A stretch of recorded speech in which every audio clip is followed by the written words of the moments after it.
오늘은 베드로전서 1장 6절부터 9절까지 말씀을 가지고 영광이 가득한 기쁨이다 하는 제목으로 말씀을 전하려고 합니다. 우리가 함께 본문을 읽어봤는데요. 어떠세요? 이 본문의 말씀을 읽으면서 혹시 마음에 좀 걸리는 그런 구절은 없으십니까? 본문에 지금은 필요가 있어서 여러 시험으로 잠시 근심하고 있지만, 이 말씀을 읽으면서 속으로는 아닌데 나는 항상 근심하고 있는데 라고 생각하지는 않으십니까? 구원을 크게 기뻐하나니 하고 읽으면서 속으로는 내가 구원을 크게 기뻐했던 적이 언제였던가 하고 생각이 드지는 않으십니까? 그분을, 예수님을 보지 못했지만 사랑하는도다 라고 읽으면서 속으로는 내가 과연 예수님을 사랑하는가? 사랑한다면 얼마큼 사랑하지? 내가 사랑하는 것 가운데 그 우선순위가 몇 번째일까? 라고 어떤 생각을 하시는가요? 그리고 말할 수 없고 영광이 가득한 기쁨으로 기뻐하나니, 이 구절을 또 읽으면서 속으로는 이 말로 표현할 수 없는 가슴 벅찬 기쁨, 그 영광이 가득한 그 기쁨으로 기뻐한 적이 내 삶 가운데 언제였던가? 지금은 어떠한가? 과연 나는 예배당 뜰을 밟으면서 종교 행위를 하고 있지는 않은가? 나는 정말 내 혼이 구원받은 것 때문에 크게 기뻐하고 있는가? 하는 것들을 이 시간 한번 잘 생각해 보시기 바랍니다. 구원은 받았으니까 일단 됐고, 이제는 세상적으로 명예와 재산과 풍요로움을 한번 살아보자. 혹시 이렇게 생각하는 분은 안 계십니까? 당장 문을 열고 밖에 나가면 아직도 찬바람이 불고 피부로 느껴지는 추위와 배고픔이 있는데, 나는 그럼에도 불구하고 혼에 구원받은 것 때문에 항상 정말 크게 기뻐할 수 있는가? 여러분은 어떠십니까? 과연 우리의 믿음이 우리를 진정 기쁘게 합니까? 우리가 느끼는 것들은 우리가 몸을 입고 있기 때문에 당연히 생각하게 되는 그런 문제입니다. 하지만 우리가 이 몸에만 관심을 갖고 땅에 있는 것들만 생각하게 되면 우리에게는 아무런 소망이 없습니다. 우리는 하늘에 있는 것들에 소망을 두고 살아가는 그런 사람들이어야 됩니다. 우리가 믿음으로 구원을 얻으면 반드시 믿음의 열매가 나타나게 되어 있습니다. 특히 성령의 열매를 맺으려면 내가 이 세상에 대해서 죽어야 됩니다. 그리고 예수님 안에 온전하게 거해야 됩니다. 그러지 않으면 열매를 온전히 맺을 수가 없다고 성경은 말씀합니다. 요한복음 15장 5절에 나는 포도나무여 너희는 가지니라. 사람이 내 안에 거하고 내가 그 안에 거하면 바로 그 사람은 많은 열매를 맺나니 나 없이는 너희가 아무것도 할 수 없느니라 하고 말씀을 하세요. 우리 안에 성령의 열매가 맺히면 어떤 일이 일어납니까? 우리의 인격과 우리의 성품이 변화가 됩니다. 우리는 주님 없이는 아무런 열매를 맺을 수가 없습니다. 사랑은 성령의 열매입니다. 주님이 없이는 참된 사랑의 열매를 맺을 수가 없습니다. 기쁨은 성령의 열매입니다. 주님 없이는 아무리 좋은 관계에 있다 하더라도 우리 안에 참된 기쁨을 누릴 수가 없습니다. 또 화평도 성령의 열매입니다. 주님이 함께 하지 아니하시면 그 어떤 관계에서도 결코 화평이 없습니다. 오래 참음과 부드러움과 선함과 믿음과 온유와 절제, 이 모든 것 다 마찬가지입니다. 성령의 열매는 주님이 없다면 결코 맺을 수가 없는 것입니다. 하나님 없이는 결코 가정생활이나 교회가 온전히 지속될 수가 없습니다. 훌륭한 남편이나 아내가 되려고 하는 것도 물론 좋은 일입니다. 훌륭한 성도가 되려고 하는 것 물론 중요합니다. 하지만 남편과 아내 사이에 하나님이 안 계시면, 성도와 성도 사이에 하나님이 안 계시면 이것은 불가능한 일입니다. 하나님 없이 훌륭한 남편과 아내가 또 성도가 되려고 하지 마시고 하나님을 모시고 해보시기 바랍니다. 하나님께서는 나 없이는 너희가 아무것도 할 수 없다고 말씀하세요.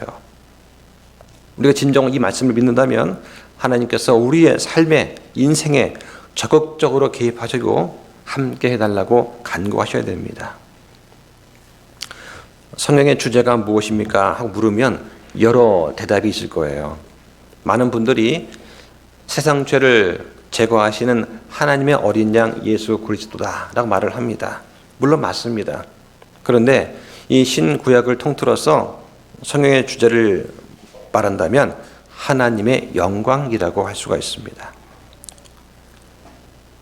성경 66권 가운데 영광이라는 단어가 신약에 171회 나옵니다.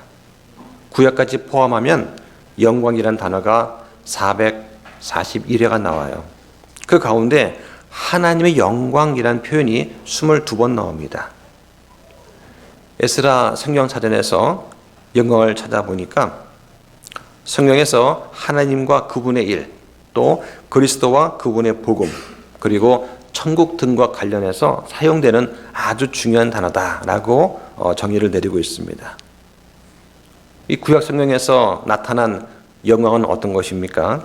하나님께서 시내 산을 덮는 구름을 통해서 이스라엘의 성막 위에 머문 그 구름에서 친히 자신의 임재를 보여주시고 영광을 나타내셨습니다. 사람이 하나님을 직접 볼 수 없기 때문에 자신의 영광을 간접적으로 보여주셨어요. 이런 영광을 접할 때 사람들의 반응은 어떻습니까? 그 영광의 광채에 감탄하게 됩니다. 그리고 자신의 죄를 통회하게 됩니다. 온 마음으로 하나님을 찬양했다고 성경은 말씀합니다.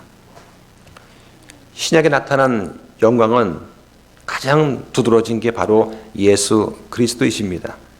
예수라는 이름은 사람의 아들, 인성을 강조하는 말이고 그리스도는 메시아, 하나님의 신성을 강조하는 말이다 라고 볼 수 있어요. 이 예수 그리스도는 아버지의 독생자 영광이고 하나님의 영광의 광채이시고 그 본체의 형상이십니다. 그래서 예수가 그리스도라는 그 사실은 어제나 오늘이나 동일하세요. 특히 그리스도의 부활, 이것은 하나님의 영광이 나타난 것입니다. 또 그분의 승천 마찬가지입니다. 십자가 역시 죄에 대한 승리로 하나님의 영광을 잘 보여주고 있습니다.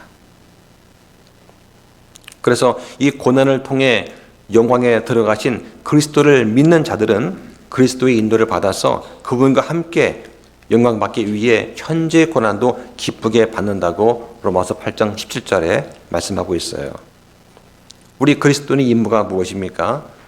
하나님의 영광을 나타내는 것입니다. 하나님을 영화롭게 하는 거예요. 우리는 모두 과거에 칭의를 통해서 구원을 받았습니다. 그런데 우리가 지금 몸을 입고 있어요. 그래서 아직 우리는 이 죄의 유혹에서 시험에서 완전히 벗어날 수가 없습니다. 그래서 우리는 살아가는 동안에 성화의 구원을 이루어 가야 합니다.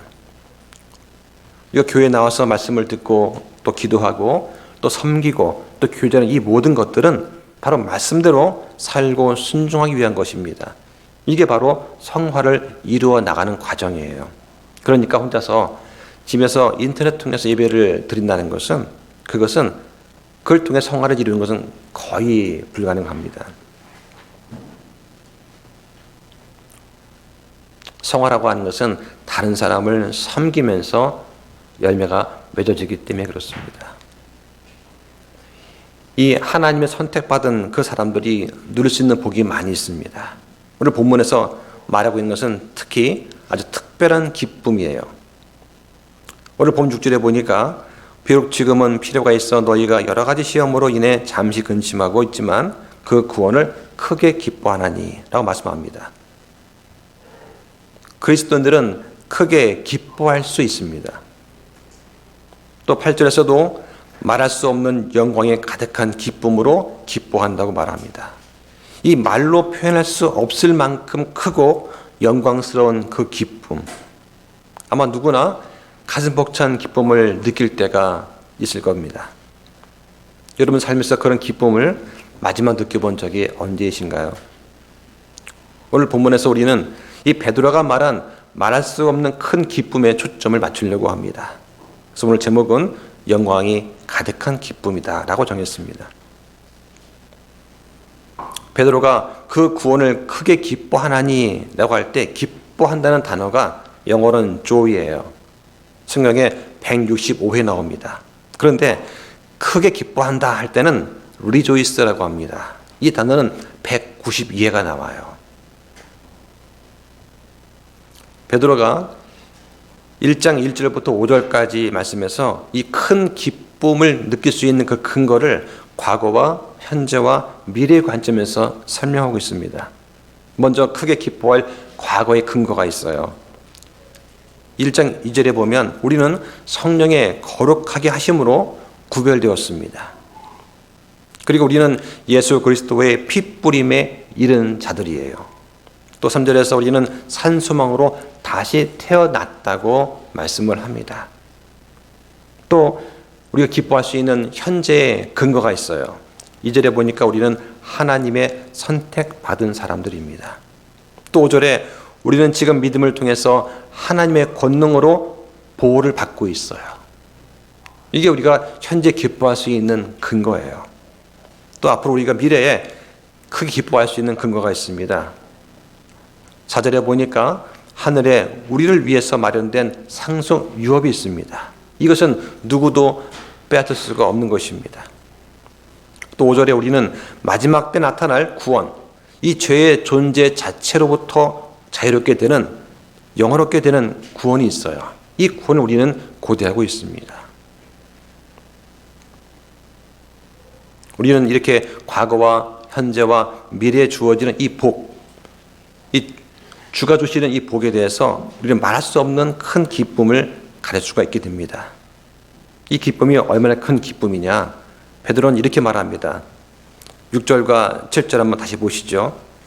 비록 지금은 필요가 있어 너희가 여러 가지 시험으로 인해 잠시 근심하고 있지만 그 구원을 크게 기뻐하나니 이것은 너희 믿음의 단련이 불로 단련해도 없어지는 금을 단련하는 것보다 훨씬 더 귀하여 예수 그리스도께서 나타나실 때에 칭찬과 존귀와 영광으로 드러나게 하려 함이라고 합니다. 이 기쁨이 지극히 크다고 합니다. 얼마나 큰지 우리는 시험 속에서도 기뻐할 수가 있다고 하는 거예요. 시련이 어떠든지 간에 그리스도 안에는 이것에 상응하는 기쁨이 있습니다. 베드로는 4장에서 이렇게 말씀합니다. 한번 볼까요? 4장 12절 보시죠. 사랑하는 자들아 너희를 단련하려고 오는 불같은 시련에 관하여는 마치 이상한 일이 너희에게 일어난 것 같이 이상히 여기지 말고 오히려 너희가 그리스도의 고난에 참여하는 자가 되었으므로 기뻐하라. 이것은 그분의 영광이 드러날 때에 너희가 넘치는 기쁨으로 또한 즐거워하게 하려 함이니라. 여기 그분의 영광이 드러날 때 바로 예수님께서 재림하시는 때를 말합니다. 또 우리가 휴거할 때를 말하는 것이죠.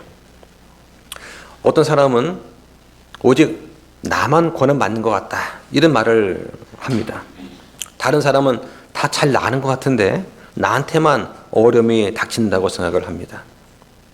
그런데 여러분이 겪는 이 고난은 여러분만 당하는 것이 아니에요. 누구나 다 고난을 당합니다. 특히 주님을 위해서 살려고 하는 사람은 더욱 고난을 당하게 되어 있습니다. 진흙 반죽을 빚어서 그늘에 말리면 모양은 도자기지만 쓸모가 없습니다. 그 진흙 반죽을 900도에서 또 1500도에서 뜨거운 풀무불에서 구울 때 깨어지지 않은 그 그릇만이 쓸모가 있게 됩니다. 마찬가지로 주님은 한 줌의 진흙에 불과한 우리를 주께서 쓰시기에 합당한 그릇으로 만드시기 위해서 우리한테 고난과 시련의 이 강도를 점점 더해 가시는 거예요. 이 베드로뿐만 아니라 다른 사도들도 그러한 고난에 대해서 기뻐했다고 합니다. 한번 찾아보실까요? 사도행전 5장 40절과 41절 보시죠. 그 사람들이 그의 말에 동의하고는 사도들을 불러 그들을 때리고 그들이 예수님의 이름으로 말하지 못하게 명령한 뒤 그들을 놓아주니라. 그들은 자기들이 그분의 이름을 위해 수치당하는 일에 합당한 자로 여겨진 것을 기뻐하며 공회 앞을 떠나 했습니다.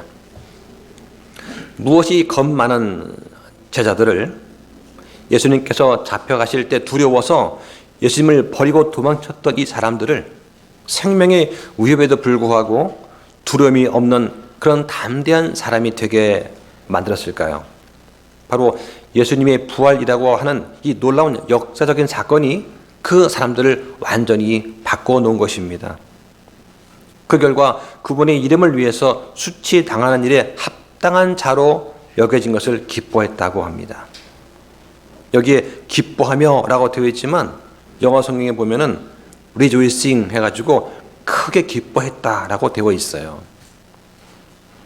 우리가 복음을 전하고 전도할 때 복음을 전하는 것 때문에 우리가 비난을 받거나 또는 따돌림 받을 때 기분이 어떻습니까? 외롭습니까? 아니에요. 오히려 기쁠 때가 있어요. 겉으로는 나한테 쏟아지는 차가운 눈빛이 있지만 내 마음속에서는 예수님의 위로와 기쁨이 있는 것입니다. 그리스도인들은 과연 그러한 시련 가운데 어떻게 기쁨을 찾을 수 있겠습니까? 훈련된 그리스도인들은 이러한 단련이 우리를 정결케 깨끗게 한다는 것을 잘 알고 있어요. 그래서 고린도후서 4장 17절에 보니까 이런 말씀이 있습니다. 이는 단지 잠시 존재하는 우리의 가벼운 고난이 우리를 위해 훨씬 더 뛰어나고 영원한 영광의 무거운 것을 이루기 때문이라. 그러면서 18절에 보이는 것들은 잠깐 있을 뿐이나 보이지 아니하는 것들은 영원하다고 말씀을 합니다. 이것이 바로 일시적인 것과 영원한 것의 차이예요. 하나님은 그 속성이 일시적일 수가 없습니다. 하나님은 시간을 창조하신 분이고 이 시간을 초월하시는 분이에요. 우리가 아는 모든 존재는 다 시작과 끝이 있습니다. 그러나 하나님은 그런 게 없어요. 어째서 많은 그리스도인들이 고난을 받습니까? 왜 주를 사랑하는 사람들이 고난을 받아야 합니까? 이것은 살면서 여러 번 자신한테 묻게 되는 그런 질문입니다. 성경은 그 답을 이렇게 말합니다. 고난은 믿는 자들한테는 정상적인 경험이다 라고 하는 거예요. 오히려 육체의 가시를 가지고 있지 않은 그런 고난받지 않는 그리스도인이 비정상적이다 라고 말씀합니다. 세상에서는 너희가 환난을 당할 것이나 기운을 내라고 말씀하세요. 하나님은 바울을 통해서 이렇게 말씀하십니다. 제자들의 혼을 굳건하게 하며 믿음 안에 거하도록 그들을 권면하고 또 우리가 반드시 많은 환난을 거쳐 하나님의 왕국에 들어가야 하리라고 권면을 합니다. 이것이 바로 초기 기독교의 모습이었습니다. 초대교회에서는 그리스도를 믿는 것은 곧 고통과 박해를 겪는 것으로 사람들은 다 이해를 했어요. 베드로와 요한이 그러했고 야고보와 스데반과 바울 같은 사람이 그러했습니다. 이 사람들은 주의 말씀대로 환난을 당했습니다. 이들이 받은 환난이 대환난입니까? 전혀 아닙니다. 교회는 세상에서 많은 어려움과 환난을 겪습니다. 하지만 결코 대환난은 통과하지 않습니다. 우리 아버지께서는 왜 우리가 많은 어두운 경험들을 겪어야 하는지에 대해서 그때 항상 설명해 주지는 않으세요. 다만 우리의 믿음이 주를 기쁘시게 하는 것이 불가능하지 않도록 더 발전하고 훈련되기를 원하십니다. 그래서 시편 42편에 보면 다윗이 하나님께 하소연하고 간절히 부르짖는 그 장면이 나옵니다. 제가 많이 힘들 때 특히 위로받는 그 말씀이에요. 한번 찾아보겠습니다. 시편 42편 보시죠. 오 하나님이여 사슴이 물 시내를 찾기에 갈급한마치 내 혼이 주를 찾기에 그렇게 갈급하나이다. 내 혼이 하나님 곧 살아계신 하나님을 찾기에 목이 타니 내가 어느 때에 가서 하나님 앞에 나타나리요.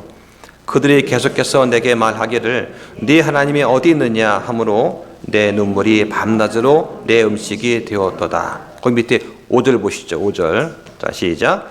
오 내 혼아 어찌하여 내가 낙심하느냐? 내가 어찌하여 내 속에서 불안해하느냐? 너는 하나님께 소망을 두라. 그분 얼굴의 도우심으로 인해 내가 여전히 그분을 찬양하리로다. 이 같은 구절이 11절에 더해 있습니다. 이 시편 42편의 이 말씀은 많은 그리스도인들한테 위로가 되고 힘이 되는 그런 말씀이에요. 다윗이 고통 가운데 있을 때 고개를 들어보니까 주변에는 사악한 자들이 엄청 번영하는 거예요.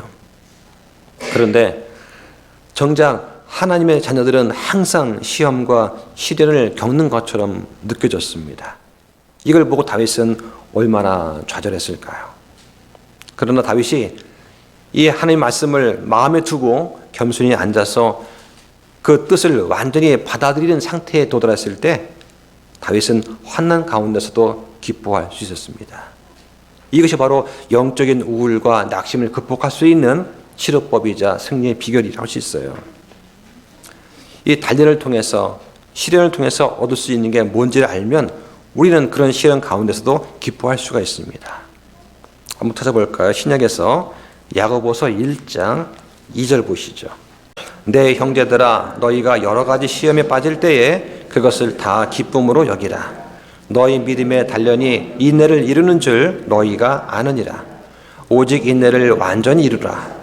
이것은 너희가 완전하고 완벽하여 아무것도 부족함이 없게 하려 함이라. 여기 보니까 성경은 여러 가지 시험에 빠진다면 이라고 하지 않습니다.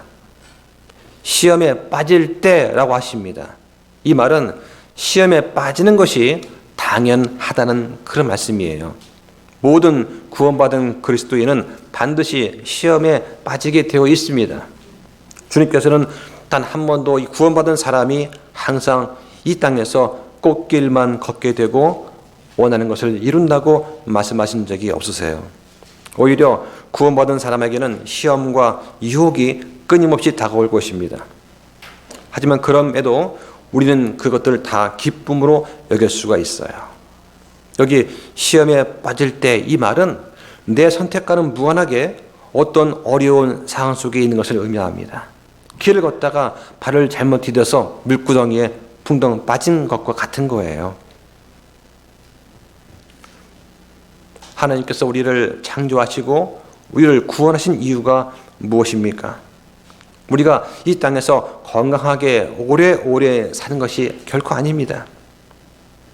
주님께서 우리를 구원하신 이유는 우리를 예수 그리스도처럼 만들어서 하나님과 우리가 영원히 교제를 나누기 위함입니다. 우리한테 어떤 시련이 일어나는 그 이유는 그 일을 통해서 우리가 예수 그리스도처럼 성장하도록 만들어주시기 위한 거예요.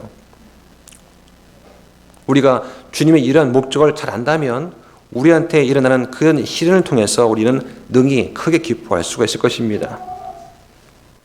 그럼 어떤 종류의 시험이냐? 오늘 보면 6절에 보니까 여러 가지라는 말이 나옵니다.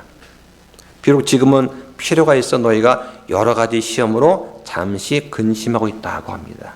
시험은 성도로 하여금 잠시 근심하게 만드는 것입니다. 이 시험은 환난이에요. 죄로 유혹하는 것입니다. 그런데 이 시험의 근원은 사탄한테 있습니다.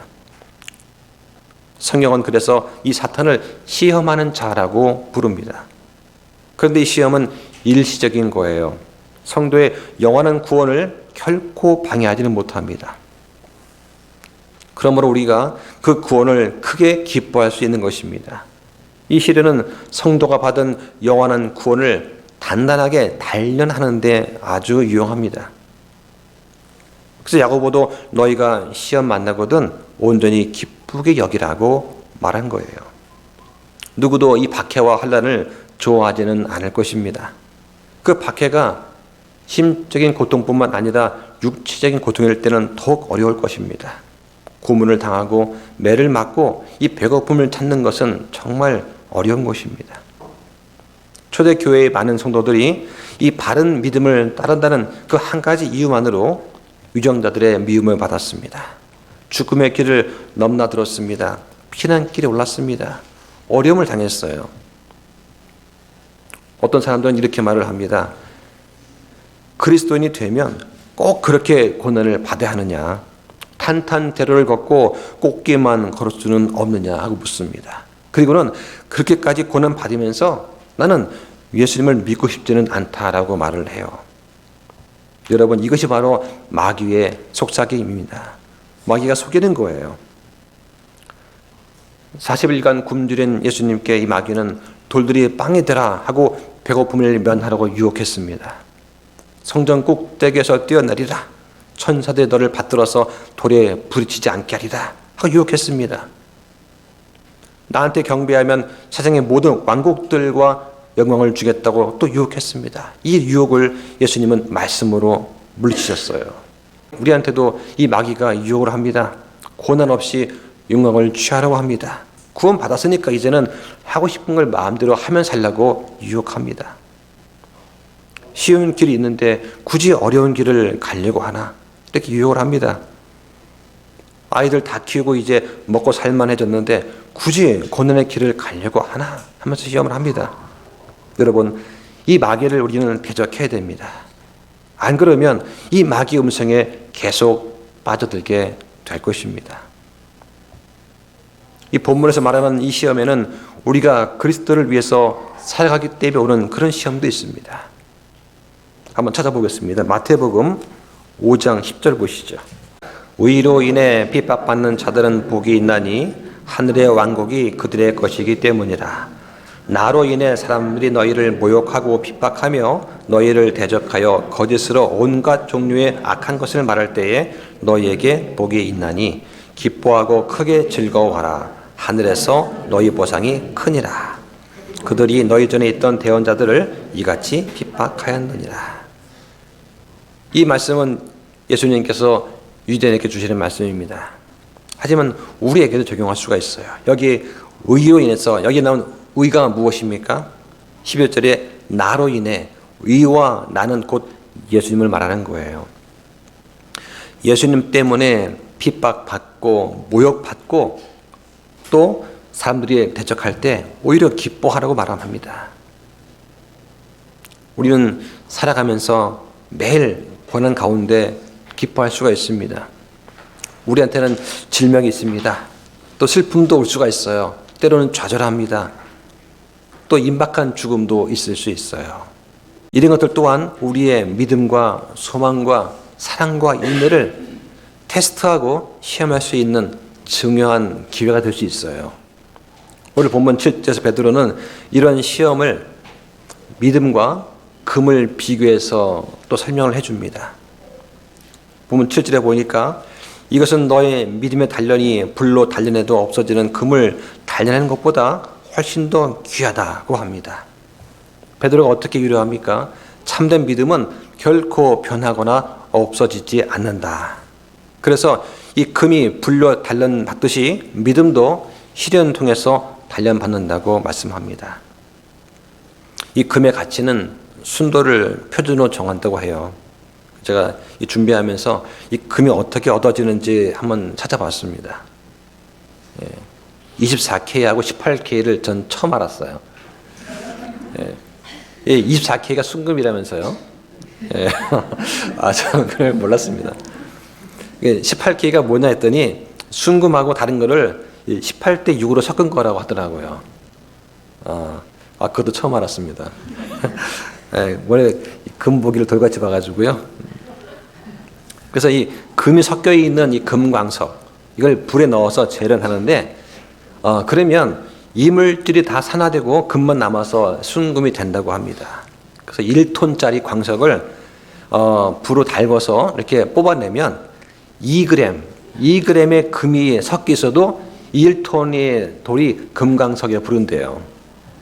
2g이면 얼마나 크냐? 풀잎에 맺힌 조그만 이슬방울 하나입니다. 1톤의 흙을 철광석을 녹여서 2g 얻는 거예요.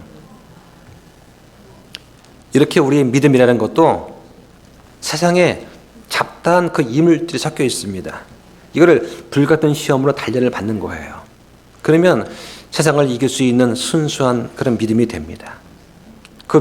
그런 시험이 우리의 믿음을 단련하기 위한 시험이다 하면은 이 시험이야말로 정말 값지고 귀한 것이라고 할 수 있을 거예요.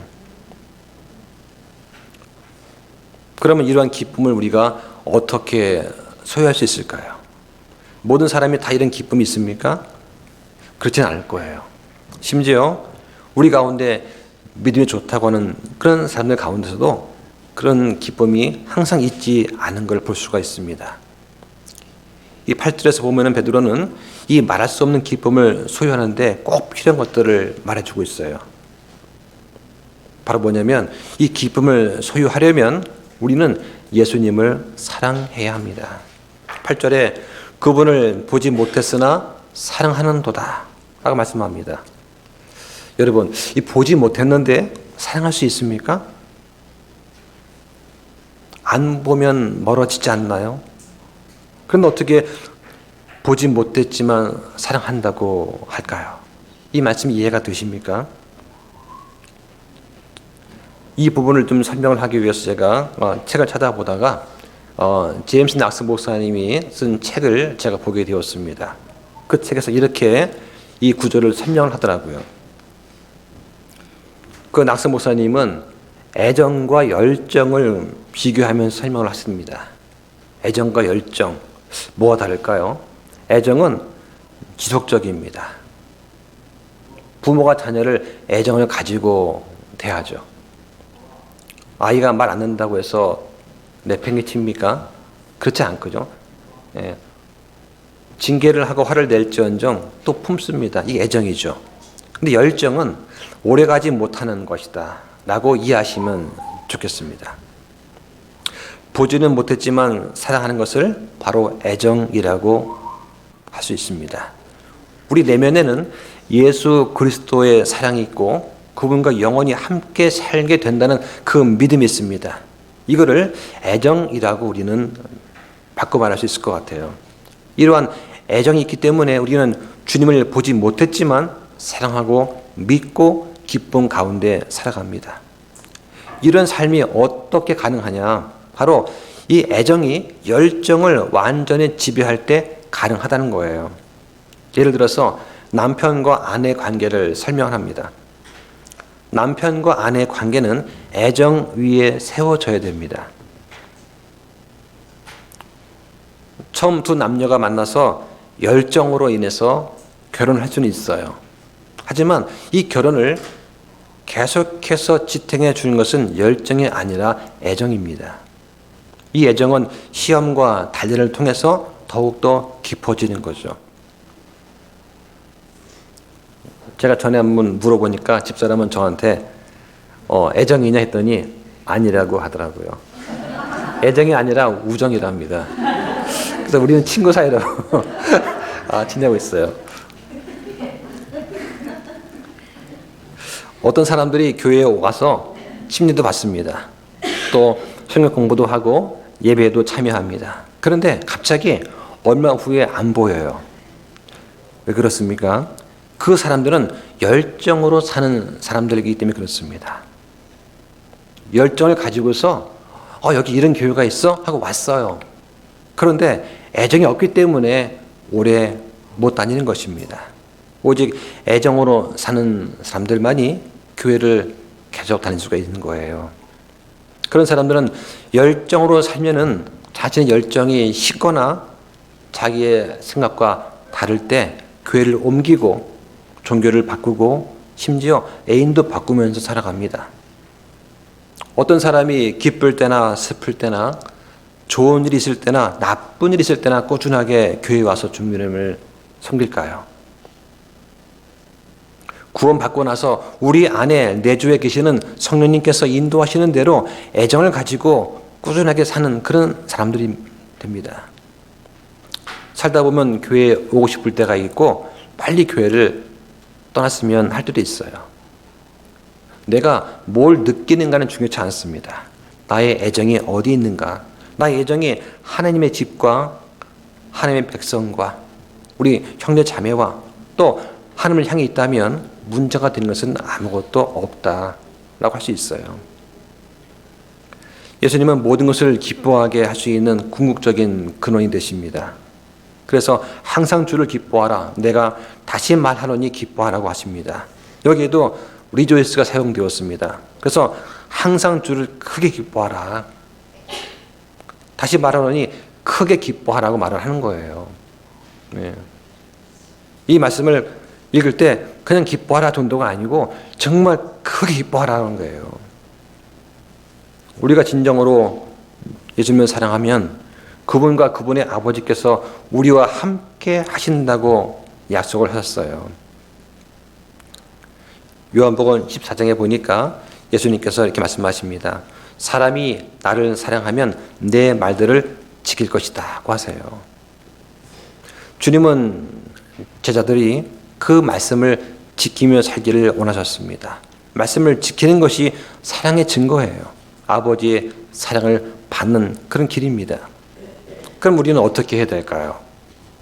이 말씀을 우리 마음속에 지키기 위해서 우리는 읽고 말씀을 듣고 묵상하고 암송해야 됩니다.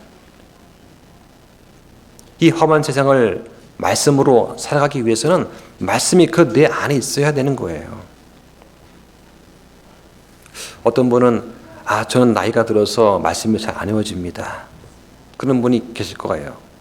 정말 그럴까요? 정말 이 말씀에 대해서 그 소중함과 가치를 정말 잘 알고 있다면 말씀을 읽고 암송하는 것은 힘겹고 무거운 일이 아니라 그 일을 하지 못할까 봐 두려워해야 하는 그런 일입니다. 말씀을 내 안에 넣었는데 흘러나간다면 다시 담고 또 담아서 빠져나가지 않게 하려는 그런 간절함이 있어야 마땅한 거예요. 주님이 우리와 함께 하시면 말할 수 없는 큰 기쁨을 얻을 수 있어요. 요한복음 15장 11절에 내가 너희에게 이 일들을 말한 것은 내 기쁨이 너희 안에 머물러 있어 너희 기쁨이 충만하게 하려 함이라고 말씀합니다. 이런 말씀을 읽으면 기쁨이 충만해지십니까? 맑은 정신으로 말씀을 펴고 앉아서 한 구절 한 구절 읽어가면서 자기 자신과 직장과 가족과 교회와 이렇게 생각하면서 기도할 수가 있습니다. 하다 보면 한두 시간 금방 지나갑니다. 꼭 방언을 해야만 2시간, 3시간 기도할 수 있는 게 아니에요. 맑은 정신으로도 얼마든지 2시간 이상 기도할 수가 있습니다. 예배가 끝나고 제가 집에 가서 가장 먼저 하는 일이 있습니다. 오늘 하루를 돌아보면서 이 주보와 찬양과 성도의 교제하는 모습을 찍은 사진을 이제 카페에 올리는 거예요. 제가 느끼는 것이 있는데 이 성도들께서 교제하면서 기뻐하는 그 모습이 눈에 너무 들어오는 거예요. 전혀 꾸밈이나 가식이 없는 그런 모습이 저를 또 기쁘게 합니다. 그걸 제가 그걸 앞에 이렇게 올려요. 그러면서 이 너무나 자연스러운 사진 속에 있는 성도들이 기뻐하는 모습, 웃는 모습들이 정말 너무 소중한 거예요. 다른 교회 한번 카페 들어가 보십시오. 그런 것이 있나? 보여주기 위주의 거룩한 모습밖에 없잖아요. 근데 우리는 있는 모습 그대로의 성도의 교제가 담겨져 있어요. 이런 기쁨은 환경에 영향받지 않는 그 우리 안에 거하는 기쁨입니다.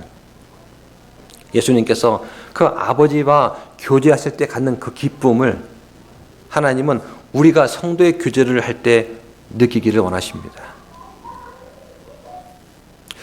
여러분은 눈으로 본 적 없는 예수님을 사랑할 수 있습니까? 성경은 그렇다고 합니다. 오늘 본문 8절을 보세요. 너희가 그분을 보지 못하였으나 사랑하는도다. 지금도 너희가 그분을 보지 못하지만 그분을 믿고 있으며 말할 수 없고 영광이 가득한 기쁨으로 기뻐한다고 말씀을 합니다. 그러면서 그 이유가 뭐냐? 너희 홀의 구원을 받았기 때문이다 라고 말씀을 하세요. 이 말씀에 따르면 예수님을 진심으로 믿는 사람은 고난 가운데서도 기뻐할 수 있다는 사실을 알 수 있습니다. 왜냐하면 우리가 이 땅에서 겪게 되는 이런 고난들은 우리의 믿음을 입증해 줄 수 있기 때문입니다. 하나님은 우리가 이런 시련을 감당할 수 있는 그 이유에 대해서 우리의 믿음의 결말, 즉 혼의 구원을 받았기 때문이다 라고 말씀을 하세요. 이 진리가 우리에게 큰 위로와 힘이 됩니다. 실제적으로 우리가 보지 못한 그분을 어떻게 사랑하게 될 수 있나? 가장 큰 것은 바로 성경 말씀이에요. 이 말씀을 연구할 때 우리는 그렇게 할 수 있습니다. 구약 성경은 메시아에 대한 예언이 들어가 있습니다. 복음서에는 예수님의 삶과 가르침과 고난과 고통과 죽음과 그리고 영광스러운 부활이 있어요. 사도행전을 보면 주님께서 그 교회와 함께 일하시는 그 사역이 가득 차 있습니다. 서신서에는 그리스도 안에서 발견되는 많은 복들을 볼 수 있습니다. 우리를 위해서 중보하시는 그 예수님의 사역에 대해서 우리는 알 수가 있어요. 또 계시록을 보면은 어린 양과 그분을 따른 자들이 얻게 되는 영광스러운 승리를 또 말해줍니다. 이걸 통해서 하나님 우리한테 시험을 감당하라고 말씀하시는 거예요. 이 큰 기쁨을 소유하려면 우리는 예수님을 믿어야 됩니다. 8절에 지금도 너희가 그분을 보지 못하지만 그분을 믿고 있다고 말씀합니다. 예수님을 믿으면 말할 수 없고 영광이 가득한 기쁨으로 기뻐할 수 있습니다. 이 믿음은 단순하게 예수님을 안다라고 하는 그런 지적인 동의를 말하는 것이 아니에요. 여기에는 신뢰를 포함하는 것입니다. 우리의 궁극적인 유익을 위해서 예수님의 명령을 신뢰하는 거예요. 또 반드시 이루어질 그 예수님의 약속을 우리가 신뢰하는 것입니다. 이걸 통해서 우리는 온 마음을 다해서 예수님께 순종하도록 또 격려할 수 있어요. 이런 믿음은 다 어디서 옵니까? 바로 말씀에서 오는 겁니다. 우리 믿음은 들음에 의해 오고 이 들음은 하나님의 말씀에 의해 오는 것입니다. 말씀을 정리하겠습니다.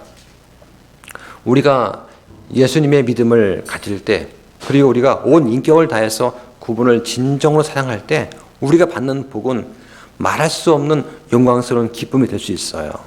왜 그렇습니까? 9절에 우리 믿음의 결말 곧 혼의 구원을 받았기 때문이라고 하십니다. 그 혼의 구원을 위한 대가가 무엇입니까? 예수님께서 십자가에서 이미 값을 다 치루어 주셨습니다.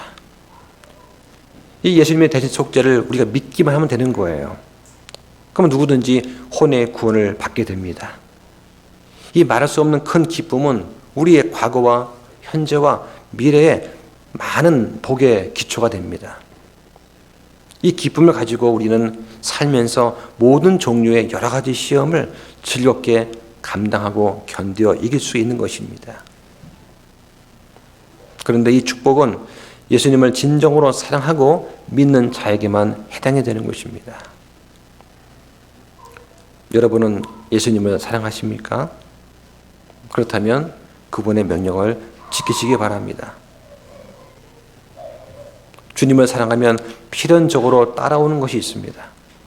바로 말씀을 사랑하는 것입니다. 주님을 사랑하는 사람은 이 주님의 말씀도 사랑합니다.